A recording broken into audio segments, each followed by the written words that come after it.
This podcast is for informational and entertainment purposes only. The views expressed are those of the hosts and guests and do not constitute professional advice. We make no representations or warranties regarding the accuracy, completeness, or applicability of the content. Hey, everybody. Welcome back to Sustain Our Shelters podcast. It's been a little bit, but we wanted to have a episode about the upcoming Neighborhood Services and Education meeting, which is on Thursday, May 8th. And Michael, tell us what they're going to be presenting, what the shelter staff is going to be presenting. Well, okay. There's a timeline that Matt Lesh, the Public Works Director, gave his staff to complete and implement these recommendations. And 3 recommendations had a due date of March. There are 16 in June for a completion date, and then the rest are all back in December, by the end of December. And a lot of these are, like 26A, B, C. So literally in December, there's 40 items. Even though there's 39 recommendations, there's a total here of about 60 items that have to be implemented. So we're just getting a few, 3 recommendations, 4 items. On Thursday, we get an update on that. Matt Lesh is also supposed to tell us if they're going to do TNR 5 days a week, which I think is pure fantasy. And low-cost public spay-neuter, whatever happened to that. Kiska Icard, the director, promised us over a year ago. She promised the NSE committee in March of 2024 that they were going to roll out low-cost public spay-neuter in November. And it would go from November to March, basically off-season. And that never happened. And so that got then punted out to May, and here we are. So we're supposed to get an update, just an update on that. So I don't expect a lot, from this meeting. There's going to be 2 new council members on the NSE committee, Pamela Campos, I think, and David Cohn. I think most of these city council members are just going to sit this out. They're not going to do any homework for this. They're just going to wing it, listen to what Matt Lesh has to say.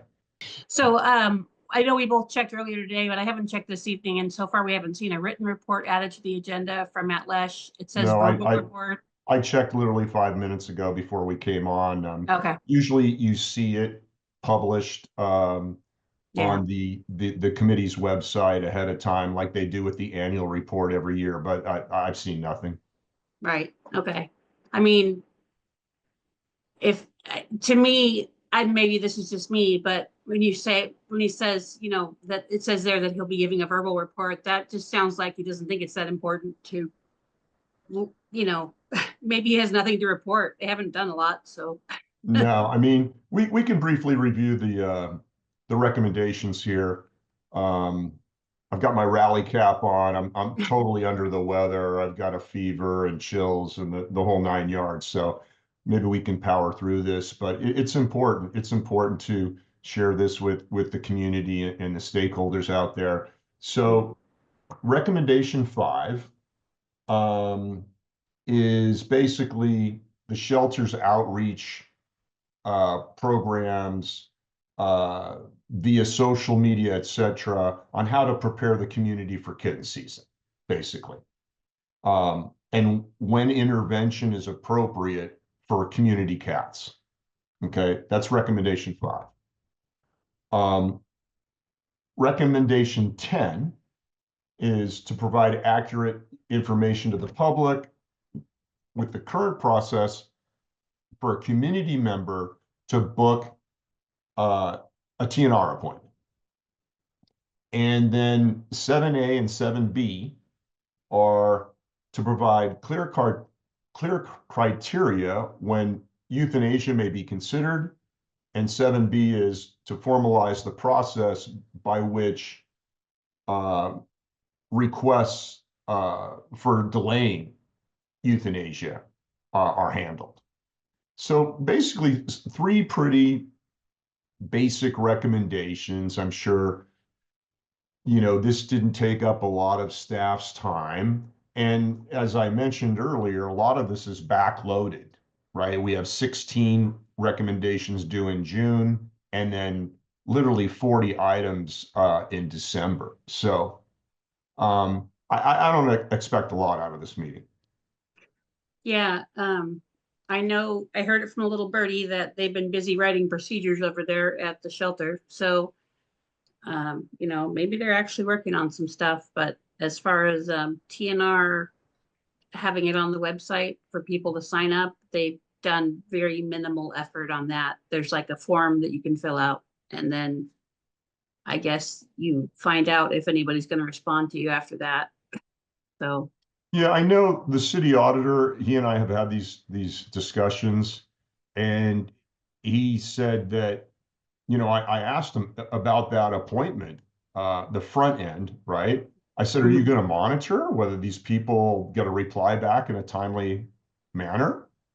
And he seemed to indicate that that was part of another recommendation, actually, hmm, um, that forces them to do that.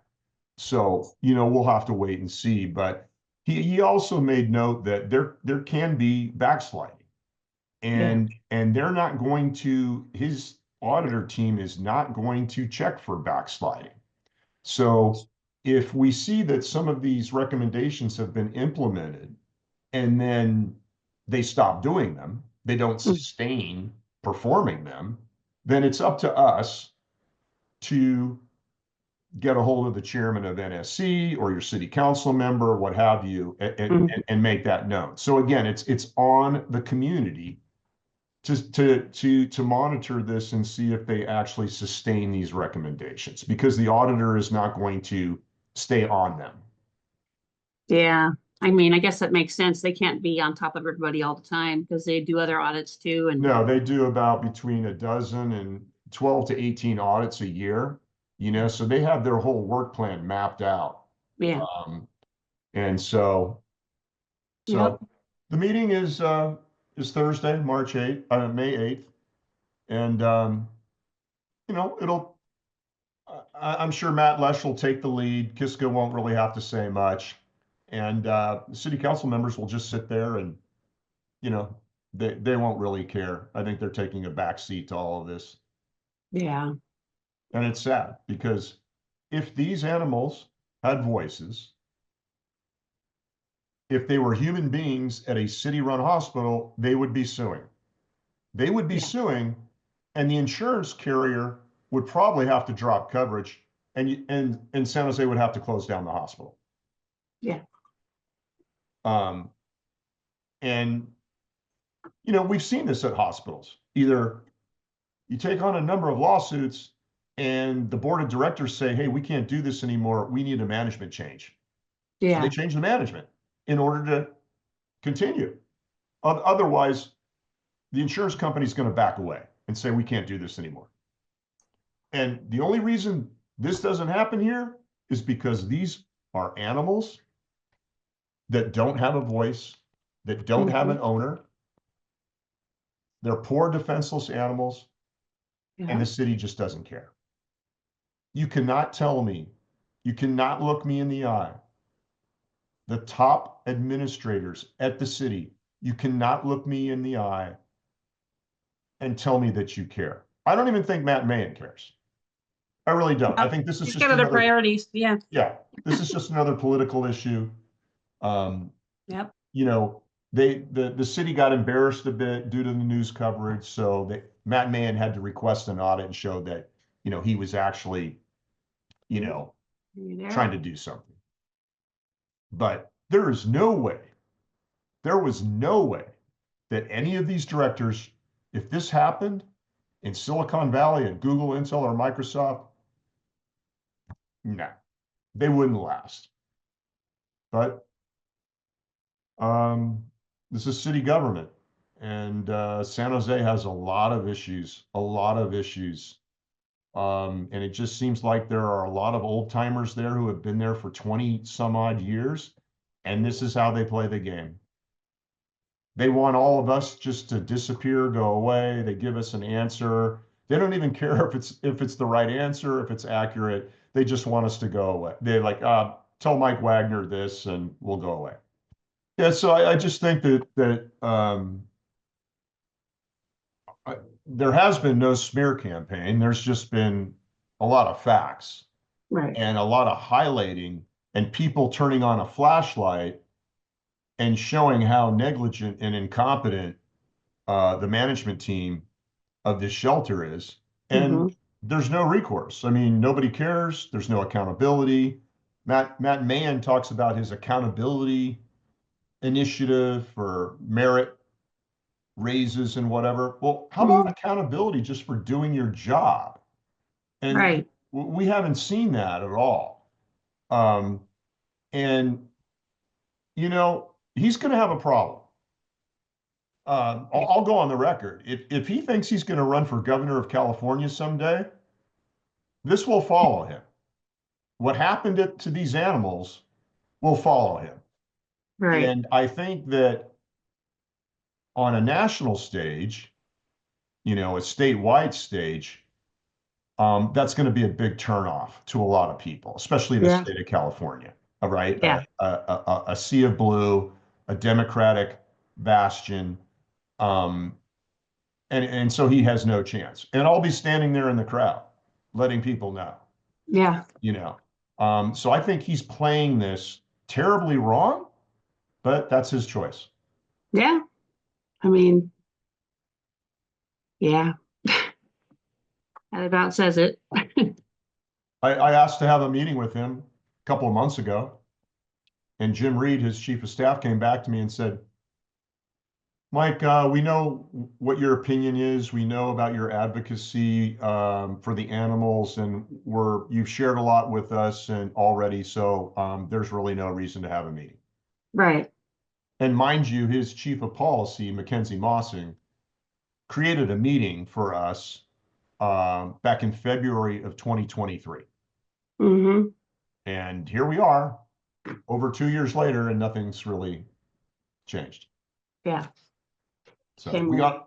we got an audit, but do they actually implement these things and sustain these things, or do they just implement them for 2 or 3 months and then, you know, Yeah. backslide? And that's a big risk. And Yeah. um, the community will have to step up and say, hey, wait a minute, you're still not implementing this recommendation. So I would tell people to watch this really carefully. The people who are in the trenches, the volunteers, the trappers, and what have you, because Mm. the city's not going to hold them accountable. Yeah. Yeah, no. Clearly. Well, I think that sounds like it wraps it up for this episode and get this out so everybody can see it before the meeting on Thursday. And thanks for watching and listening. Bye, everybody. Take care.